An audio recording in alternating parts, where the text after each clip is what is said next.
stavamo guardando un film io e la mia ragazza e a un certo punto abbiamo sentito dei rumori provenire dalla parte posteriore della casa e io tirando un po' le orecchie sentivo che era come un grattare sui balconi di casa, al che non ci ho pensato 2 secondi, ho preso la mazza.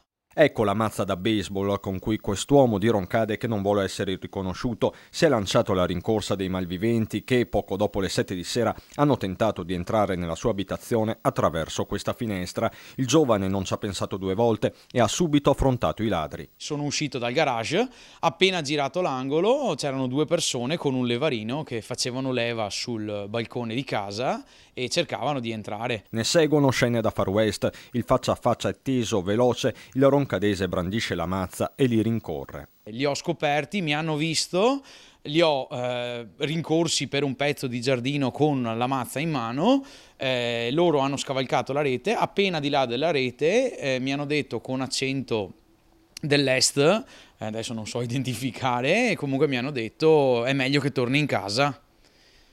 E io gli ho detto è meglio che ve ne andate velocemente.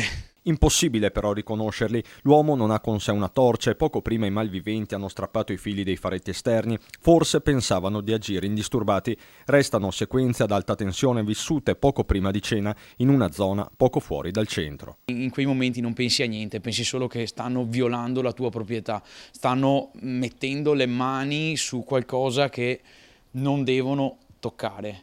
E quindi sono uscito proprio di getto, non ho pensato a nessuna conseguenza, in questi casi non pensi a niente.